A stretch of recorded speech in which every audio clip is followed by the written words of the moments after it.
ఓం నమో వెంకటేశాయ. జ్యోతిషరత్నాకరం ఛానల్కి స్వాగతం. ఈ వీడియోలో ఒక జాతకంలో శని కనుక వక్రించినట్టయితే ఎటువంటి ఫలితాలు ఇస్తాడు అనేది తెలుసుకుందాము. సాధారణంగా శని అనగానే చాలామంది భయపడుతూ ఉంటారు. ఎందుకంటే శని కష్టాలని, సమస్యల్ని, అనారోగ్య సమస్యల్ని, అలాగే డెనియల్స్ అంటే ఏదైనా సరే జరగకుండా చేయడాన్ని, నిరాశ నిస్పృహల్ని కలిగించేటువంటి గ్రహంగా శని అంటే చాలామందికి ఒక భయం ఉంది. అయితే ఇవన్నీ ఒక ఎత్తు అయితే, పాజిటివ్ సైడ్ కనుక చూసినట్టయితే శని మనలో ధర్మగుణాన్ని, హానెస్టీ అంటే నిజాయితీని, కష్టపడి పనిచేసేటటువంటి తత్వాన్ని, వీటిని ప్రమోట్ చేసేటువంటి ప్లానెట్ శని. సాధారణంగా శని మహాదశలో కష్టాలు వచ్చాయి అంటే దానివలన జాతకుడు ఒక కొత్త విషయాన్ని నేర్చుకోవడానికి ఆ కష్టాలు సహాయపడతాయి అనేటువంటి విషయాన్ని మనం గుర్తించాలి. అయితే శని మహాదశ 19 సంవత్సరాలు ఉంటుంది కాబట్టి శని కనుక నెగిటివ్గా ఉండి అందులోనూ వక్రించి ఉన్నట్టయితే కొంత సమస్యల తీవ్రత ఎక్కువగా ఉంటుంది. అయితే కర్మకారకుడైన శని యొక్క మహాదశ రావడం అనేది అదృష్టమని చెప్పుకోవాలి ఒక వ్యక్తి యొక్క జాతకంలో. అటువంటి శని మహాదశలో జాతకుడు ఎప్పుడూ కూడా తనను తాను మెరుగుపరుచుకోవడానికి అవకాశాలను ఇస్తాడు శని. అయితే శని విషయంలోనే కాదు, ఏ గ్రహానికైనా సరే వక్రించిన గ్రహం ఎలా పనిచేస్తుంది అనేది ఒక అవగాహన ఇప్పుడు కూడా తెచ్చుకోవాలి. ఒక అభిప్రాయం ఏంటి అంటే, వక్రించిన గ్రహాలు కనుక ఉన్నట్టయితే మంచి స్థానాల్లో ఉంటే వక్రించిన గ్రహం చెడు ఫలితాలను ఇస్తుంది, చెడు స్థానాల్లో ఉండి వక్రిస్తే మంచి ఫలితం ఇస్తుంది అనేటువంటి ఒక అభిప్రాయం ఉంది. అయితే ఇవి ఎక్కడా కూడా మనకి నిర్ధారణ కాలేదు. ఎప్పుడైతే ఒక గ్రహం వక్రిస్తుందో ఆ గ్రహం యొక్క బలం పెరుగుతుంది, ఇచ్చేటువంటి రిజల్ట్స్లో ఒడిదుడుకులు ఉంటాయి. దీని అర్థము, ఉదాహరణకి ఇక్కడ శనినే కనుక తీసుకున్నట్టయితే, శని కనుక వక్రించినట్టయితే యోగంలో ఉండి శని వక్రిస్తే, ఉదాహరణకి శశమహాయోగము ఇటువంటి చాలా మంచి యోగాల్లో ఉండి శని వక్రించినట్టయితే ఇచ్చేటువంటి యోగ ఫలితాల్లో ఆటుపోట్లు ఉంటాయి. ఆ అప్స్ అండ్ డౌన్స్ వలన ఆ జాతకుడికి మంచి జరుగుతుంది.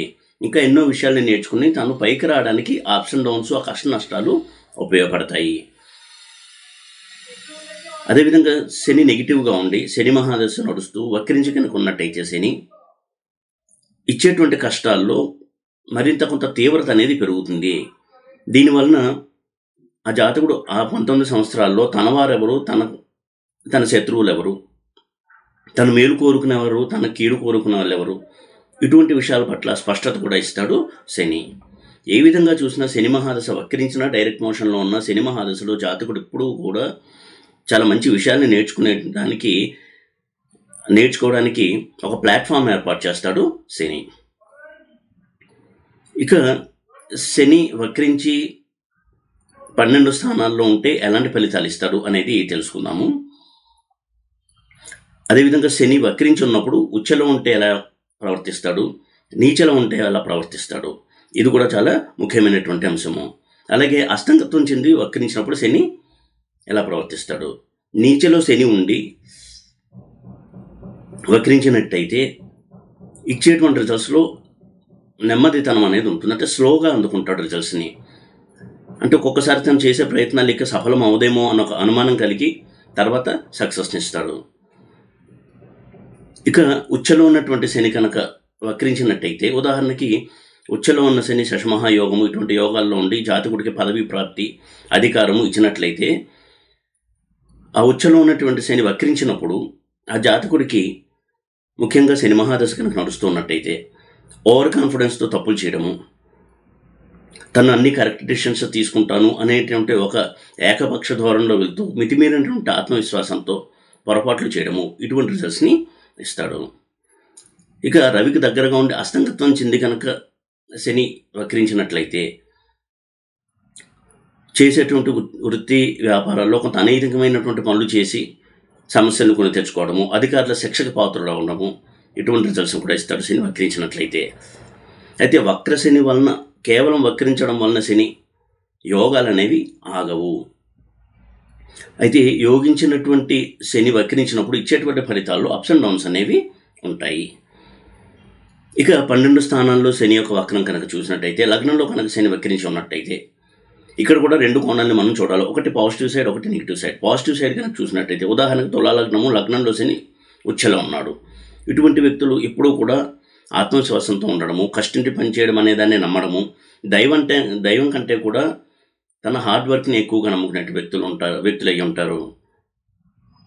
అటువంటి శని వక్రించినప్పుడు ఒక్కొక్కసారి చేసేటువంటి ఆలోచనలు, తీసుకునే నిర్ణయాలు కూడా బ్యాక్ఫైర్ అయ్యేటువంటి అవకాశాలు ఉంటాయి. అది తనకి గుణపాఠంగా పనికొస్తాయి ఫ్యూచర్లో తను చేసేటువంటి పనుల విషయంలో. శని లగ్నంలో ఉదాహరణకి ఉచ్చలో ఉండి వక్రించడము, బలంగా ఉండి వక్రించడము, స్వక్షేత్రంలో శని ఉండి వక్రించడము, ఇవన్నీ కూడా మేజర్గా మంచి ఫలితాలను ఇచ్చేటువంటి ప్లేస్మెంట్గానే మనం చూడాల్సి ఉంటుంది. అయితే మేషలగ్నమే ఉదాహరణకి శని కనుక లగ్నంలో వక్రించి ఉన్నట్లయితే ఇటువంటి వారికి కొంతవరకు ఏ పని చేస్తున్నా కానీ హెజిటేషన్, ఇది చేయడం వల్ల మనకి మంచి జరుగుతుందా లేదా, నేను ఈ పని చేయగలనా లేదా, ఇటువంటి ఒక సంకోచం అనేది ఉంటుంది. ఆ తర్వాత కొంతమంది ఎవరన్నా పక్కన ఉన్న వాళ్ళు పుష్ చేస్తే ఆ పని చేయగలగడము. ఏదైనా ఒక సమస్య వచ్చినప్పుడు వెంటనే కొంచెం డిప్రెస్ అయ్యి పక్కన ఉన్న వారిని సలహా అడగడము. ఈ విధంగా కొంతవరకు మానసికంగా కొంత ఆసిలేటింగ్ మెంటాలిటీ అనేది ఇస్తాడు. అంతే తప్ప ఇవ్వాల్సిన యోగాన్ని అయితే శని అప్పుడు వక్రించినా కానీ. ఇక సెకండ్ హౌస్లో కనుక శని వక్రించినట్టయితే సెకండ్ హౌస్ అనేది కుటుంబ స్థానము ప్రధానంగా, అలాగే ధనస్థానము, వాక్స్థానము, ఈ 3 పోర్ట్ఫోలియో కనుక చూసినట్టయితే కుటుంబంలో శని ఎప్పుడు సెకండ్ హౌస్లో ఉన్నా, నేను ఇదివరకు కూడా చాలా వీడియోలో చెప్పడం జరిగింది, శని సెకండ్ హౌస్లో కనుక ఉన్నట్టయితే ఫ్యామిలీ ప్రాబ్లమ్స్ అనేవి ఎక్కువగా ఉంటాయి. వైఫ్ అండ్ హస్బెండ్ మధ్య సమస్యల కంటే కూడా ఫ్యామిలీ టెన్షన్స్ అనేవి ఎక్కువగా ఉంటాయి. సెపరేటివ్ టెండెన్సీస్ అనేవి ఉంటాయి. విడిపోదాము అనేటువంటి ఆలోచనలకు వస్తూ ఉంటారు. అలాగే ఆస్తి విషయంలో కుటుంబ సభ్యుల మధ్య తగాదాలు, ఇలాంటి రిజల్ట్స్ని ఎక్కువగా ఇస్తారు శని. అటువంటి శని వక్రించి కనుక సెకండ్ హౌస్లో ఉన్నట్టయితే వాటి తీవ్రత అనేది పెరుగుతుంది. అలాగే మాటల ద్వారా సమస్యలను కొని తెచ్చుకోవడము, ఎవరినో ఒక మాట అనడము, దాన్ని వారు అపార్థం చేసుకుని దానివల్ల వారి యొక్క రిలేషన్ అనేది దెబ్బతిండము, ఇటువంటి ఫలితాన్ని ఇస్తారు శని సెకండ్ హౌస్లో వక్రించినట్లయితే. అర్నింగ్స్ విషయం కనుక చూసినట్టయితే సెకండ్ హౌస్ అనేది సేవింగ్స్ని సూచించేటువంటి స్థానము. తను సంపాదించినది ఎంతవరకు సేవ్ చేయగలడు అనేది సూచించే స్థానము సెకండ్ హౌస్. బలంగా ఉండి వక్రించినప్పుడు శని సెకండ్ హౌస్లో, ఉదాహరణకి సెకండ్ హౌస్ అనేది శని యొక్క ఉచ్చక్షేత్రం లేదా స్వక్షేత్రం అయ్యి అందులో కనుక శని వక్రించి ఉన్నట్లయితే చాలా మటుకు వారు అనుకున్నటువంటి సేవింగ్స్ని వాళ్ళు సాధించగలరు. అయితే మధ్యలో కొంతవరకు ధన వ్యయం అనేది అవుతూ ఉంటుంది. అనాలోచితంగా ధనాన్ని ఖర్చు చేయాల్సి రావడము, అవసరమైన దానికి కాకుండా అనవసరమైన దానికి ఖర్చు చేశాను అన్నటువంటి ఒక ఫీలింగ్ కలగడము, ఇటువంటి సందర్భాలు అనేవి ఎదురవుతూ ఉంటాయి. వాటిని వారు సమీక్షించుకుని ఫ్యూచర్లో అటువంటి పొరపాట్లు చేయకుండా ఉండడానికి ఈ వక్ర శని సహాయపడతాడు. ఇక వక్రించిన శని థర్డ్ హౌస్లో కనుక్కున్నట్టయితే ఇది సాధారణంగా అన్నదమ్ముల మధ్య కొంతవరకు డిఫరెన్సెస్ని తీసుకొస్తుంది, అయినా కానీ రిలేషన్ని బ్రేక్ చేయదు. అయితే వ్యాపార విషయాల్లో తీసుకునేటువంటి డెసిషన్స్ ఒక్కొక్కసారి బ్యాక్ఫైర్ అయ్యేటువంటి అవకాశాలు ఉంటాయి. ముఖ్యంగా శని మహాదశ కనుక నడుస్తూ ఉన్నట్లయితే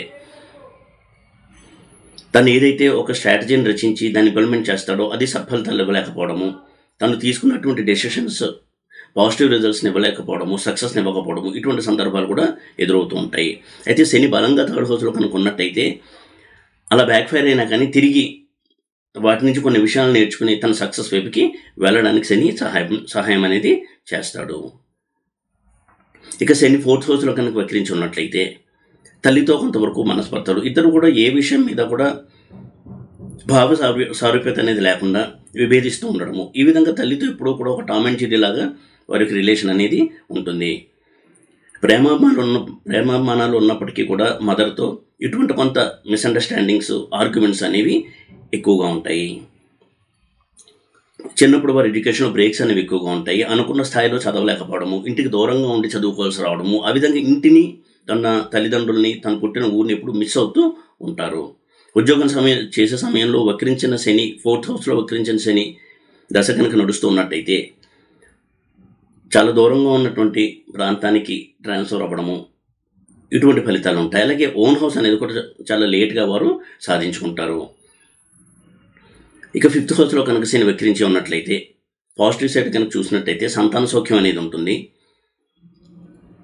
అయితే వక్రించిన శని వల్ల సంతానంతో కొంతవరకు డిసగ్రిమెంట్స్ అనేవి ఉంటాయి. అంటే వారితో కొంతవరకు ఆర్గ్యుమెంట్స్ చోటు చేసుకుంటూ ఉండడము, వారి యొక్క అభిప్రాయాలకి తల్లిదండ్రుల అభిప్రాయాలకు కొంత గ్యాప్ ఉండడము, వైరుధ్యం ఉండడము, ఇటువంటి విషయాలు అనేవి మనం గమనించవచ్చు. అయితే స్పెక్యులేషన్స్, లాటరీ, ట్రేడింగ్ ఇలాంటి వాటికి 5th హౌస్లో సాటర్న్ ప్లేస్మెంట్ అనేది ఎప్పుడు నెగిటివ్ రిజల్ట్స్ని ఎక్కువగా ఇస్తుంది అని మనం అర్థం చేసుకోవాల్సి ఉంటుంది. వారికి స్పెక్యులేషన్ స్కిల్స్ ఉంటాయి, ట్రేడింగ్ ఎలా చేయాలి అనే దాని మీద టెక్నికల్ నాలెడ్జ్ బాగుంటుంది, ఇతరులకు సలహా ఇస్తే వారు బాగుపడుతూ ఉంటారు. కానీ వీరి విషయంలో మాత్రము ఎప్పుడైతే ట్రేడింగ్ చేస్తారో అల్టిమేట్గా ఎండ్ ఆఫ్ ది డే వారికి నష్టాలనే మిగులుస్తుంది 5th హౌస్లో వక్రించిన శని కనుక ఉన్నట్లయితే. ఒక్కోసారి లక్షల్లో లాభాలు వచ్చినా అంతే అమౌంట్ వారికి నష్టాలు కూడా వస్తూ ఉంటాయి. కాబట్టి వారికి స్పెక్యులేషన్ వల్ల పెద్దగా లాభాలు అనేవి ఉండవు. అయితే మంత్ర సాధనకి, ఆధ్యాత్మిక చింతనకి, దైవభక్తికి 5th హౌస్లో సాటర్న్, అందులోని వక్రించిన సాటర్న్ అనేది శని యొక్క స్థితి అనేది చాలా బాగా సహాయపడుతుంది. ఇక 6th హౌస్లో శని కనుక వక్రించి ఉన్నట్లయితే, సాధారణంగా 6th హౌస్లో సాటర్న్ ఉన్నాడు అంటే అది కెరియర్లో చాలా మంచి డెవలప్మెంట్ ఇచ్చేటువంటి ప్లేస్మెంట్. రెట్రోగ్రేడ్ అయ్యి ఉన్నాడు అంటే, ఉదాహరణ వరకు చిన్న స్థాయిలో ఒక ఉద్యోగంలో చేరినా కష్టించి పనిచేసి చాలా ఉన్నత స్థానానికి ఎదుగుతారు. ఆ ప్రాసెస్లో వారు ఎన్నో విషయాలు నేర్చుకోవడము, దాని ద్వారా ఇతరులు కూడా ఒక రోల్ మోడల్గా, ఒక గైడ్గా ఉండేటువంటి వ్యక్తులుగా వారు తమను తాము తీర్చిదిద్దుకుంటారు. అనారోగ్య సమస్యలు పెద్దగా ఉండవు. ఒకవేళ చిన్నపాటి అనారోగ్య సమస్యలు వచ్చినా కానీ అవి వెంటనే తగ్గిపోయేటువంటి సమస్యలే అయి ఉంటాయి. 6th హౌస్లో సాటర్న్ యొక్క రెట్రోగ్రేడ్ పొజిషన్ అంటే 6వ ఇంట్లో శని వక్రించడం అనేది చాలా మటుకు చాలా మంచి రిజల్ట్స్ని ఇస్తుంది అనేటువంటి విషయాలు మనం ఎప్పుడూ కూడా గుర్తుపెట్టుకోవాలి. ఇక 7th హౌస్లో కనుక శని వక్రించి ఉన్నట్లయితే లాంగ్ మ్యారీడ్ లైఫ్ ఉంటుంది, కానీ వారిద్దరి మధ్య రిలేషన్లో ఎప్పుడు కూడా మిస్అండర్స్టాండింగ్స్ ఎక్కువగా ఉంటాయి. ఏ విషయం మీద కూడా వారు ఏకాభిప్రాయానికి రాకుండా కొంతవరకు ఘర్షణ వైఖరి అనేది వారు ప్రదర్శిస్తూ ఉంటారు. కానీ లాంగ్ రన్లో వారిద్దరి మధ్య మంచి బాండింగ్ ఏర్పడి హ్యాపీ మ్యారీడ్ లైఫ్ అలాగే లాంగ్ మ్యారీడ్ లైఫ్ లీడ్ చేయడానికి 7th హౌస్లో వక్రించిన శని యొక్క స్థితి సహాయపడుతుంది. అలాగే బిజినెస్ పార్ట్నర్స్ విషయంలో కొంతవరకు వీరు తమ వ్యవహారాలు తాము చూసుకుంటూ ఉన్నంత కాలము బిజినెస్లో తీవ్ర నష్టాలు రావు. అలా కాకుండా పార్ట్నర్స్ మీదే వ్యవహారాలని వదిలేసినట్లయితే 7th హౌస్లో ఉన్న సాటర్న్ పార్ట్నర్స్ చేతిలో మోసపోవడానికి అవకాశం ఎక్కువగా కల్పిస్తాడు. విదేశీ సంబంధమైనటువంటి వ్యాపారాలు, విదేశంలో ఉద్యోగాలు ఇలాంటి వాటికి 7th హౌస్లో సాటర్న్ ప్లేస్మెంట్ చాలా బాగా సహాయపడుతుంది. ఇక 8th హౌస్లో కనుక శని ఉన్నట్లయితే పాజిటివ్ సైడ్ చూసినట్టయితే పిత్రార్జితం కలిసి రావడము, ఇన్సూరెన్స్ ద్వారా హ్యూజ్ అమౌంట్ అనేది రావడము ఇలాంటి చాలా మంచి ఫలితాన్ని ఇస్తాడు. అయితే అనారోగ్య సమస్యలు ఎక్కువగా ఉంటాయి వక్రించిన శని కారణంగా. అదేవిధంగా ఎక్కువగా యాక్సిడెంట్స్కి గురవుతూ ఉండడము, కోర్టు కేసుల్లో ఆస్తి అనేది చిక్కుకుపోవడము, లిటిగేషన్స్, కోర్టు కేసెస్ వీటి వల్ల మనశ్శాంతి లేకుండా ఉండడము ఇలాంటి సమస్యను ఇస్తాడు శని 8th హౌస్లో వక్రించి ఉన్నప్పుడు. అలాగే యాక్సిడెంట్స్ తరచూ గురవుతూ ఉంటారు, అనారోగ్య సమస్యలు కూడా తరచూ వేధిస్తూ ఉంటాయి. ఇక 9th హౌస్లో కనుక శని వక్రించి ఉన్నట్లయితే దైవభక్తి ఎక్కువగా ఉంటుంది, మత విశ్వాసాలు అనేవి చాలా స్థిరంగా ఉంటాయి, ఆధ్యాత్మిక చింతన ఉంటుంది, రిలీజియస్ యాక్టివిటీస్ అనేది ఎక్కువగా చేస్తూ ఉంటారు, తరచూ దైవ దర్శనాలు చేస్తూ ఉండడము, క్షేత్ర సందర్శనము ఇలాంటి వాటి పట్ల ఆసక్తి ఉంటుంది, వాటిని తరచూ వారు చేస్తూ ఉంటారు. ఫారిన్లో సెటిల్ అవ్వడానికి వక్రించిన శని చాలా బాగా సహాయపడతాడు. అలాగే ఫారిన్ జాబ్స్, ఒకవేళ ఇండియాలో ఉన్నా కానీ ఫారిన్ ట్రిప్స్కి ఎక్కువగా వెళ్ళొస్తూ ఉండడము ఇటువంటి ఫలితాలను ఇస్తాడు శని 9th హౌస్లో వక్రించి ఉండడం వలన. తండ్రితో కొంతవరకు విభేదించేటువంటి అవకాశాలు ఉంటాయి. 10th హౌస్లో కనుక శని వక్రించి ఉన్నట్లయితే ఇది కెరియర్కి చాలా చాలా మంచి రిజల్ట్స్ ఇచ్చేటువంటి ప్లేస్మెంట్. ఇది కెరియర్లో వారి యొక్క స్వయం కృషితో, ప్రతిభతో చాలా మంచి పేరును తెచ్చుకుంటారు. 10th హౌస్లో శని కనుక వక్రించి ఉన్నట్లయితే చాలా లాయల్ ఎంప్లాయీగా ఉంటారు. తను ఏ సంస్థలో పనిచేస్తున్నారో ఆ సంస్థ పట్ల నిబద్ధత, ఒక గ్రాటిట్యూడ్ కలిగినటువంటి వ్యక్తులుగా ఉంటారు. చాలా మంచి పేరును తెచ్చుకుంటారు 10th హౌస్లో శని వక్రించి ఉన్నట్టయితే. అయితే తరచూ కొంతవరకు ఉద్యోగాలు కూడా మారుతూ ఉండేటువంటి అవకాశాలు కూడా ఉంటాయి. తమ యొక్క ఎదుగుదల కోసము శాలరీ హైక్ కావచ్చు, మంచి రోల్ ఉందని ఇటువంటి కారణాలతో వేరే ఉద్యోగాలకి మారేటువంటి ఛాన్సెస్ కూడా ఎక్కువగా ఉంటాయి 10th హౌస్లో సాటర్న్ ఉన్నట్టయితే. అయితే 10వ ఇంట్లో శని వక్రించి ఉన్నప్పుడు రాజకీయాల్లో రాణించడానికి ఈ ప్లేస్మెంట్ చాలా బాగా సహాయపడుతుంది. మంచి రాజకీయ నాయకుడిగా ఎదగడానికి, ఒక మాస్ లీడర్గా ఎదగడానికి 10th house Saturn retrograde position అనేది చాలా బాగా సహాయపడుతుంది. ఇక 11th హౌస్లో కనుక శని వక్రించి ఉన్నట్లయితే తన మేలు కోరుకునేటువంటి స్నేహితులు ఉంటారు, కష్ట సమయంలో తనకు సహాయం చేసేటువంటి స్నేహితులు ఉంటారు. అయితే లవ్ అఫైర్స్ అనేవి బ్యాక్ ఫైర్ అవుతూ ఉంటాయి. ఎక్స్ట్రా మ్యారిటల్ అఫైర్స్ కూడా అవకాశం అనేది ఎక్కువగా ఉంటుంది. నెగిటివ్ సైడ్ కనుక చూసినట్టయితే స్నేహితుల చేతిలో మోసపోవడము, తీవ్రమైనటువంటి నష్టాన్ని ఎదుర్కోవడము, ఇటువంటి రిజల్ట్స్ని కూడా ఎక్స్పెక్ట్ చేయొచ్చు శని 11th హౌస్లో రెట్రోగ్రేడ్ అయి ఉంటే.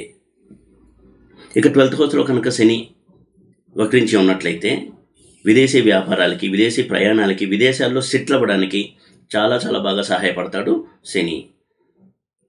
అయితే అనారోగ్య సమస్యల వలన ఎక్కువగా వీరికి డబ్బు ఖర్చు అవుతూ ఉండడము, తరచూ హాస్పిటల్ విజిట్స్కి వెళ్ళొస్తూ ఉండడము, ఇటువంటి రిజల్ట్స్ని కూడా ఇస్తాడు శని 12th హౌస్లో. ఎక్స్ట్రా మ్యారిటల్ అఫైర్స్ ఇటువంటి వాటి వలన కొంతవరకు మానసికంగా అశాంతిని కొని తెచ్చుకోవడము, వైవాహిక జీవితంలో కొంతవరకు డిస్టర్బెన్సెస్ని కొని తెచ్చుకోవడము, ఇటువంటి రిజల్ట్స్ అనేవి ఉంటాయి 12th హౌస్లో కనుక శని వక్రించినట్లయితే.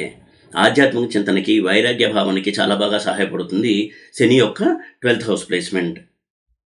ఈ విధంగా శని ప్రతి స్థానంలో తనదైనటువంటి ముద్రను చూపిస్తూ పాజిటివ్ అండ్ నెగిటివ్ రెండు రిజల్ట్స్ని ఇచ్చేటువంటి గ్రహంగా మనం చూడొచ్చు, ముఖ్యంగా వక్రించి ఉన్నప్పుడు. ఈ వీడియో కనుక మీకు నచ్చినట్టయితే లైక్ చేసి, షేర్ చేసి, సబ్స్క్రైబ్ చేయండి. ఓం నమో వెంకటేశాయ.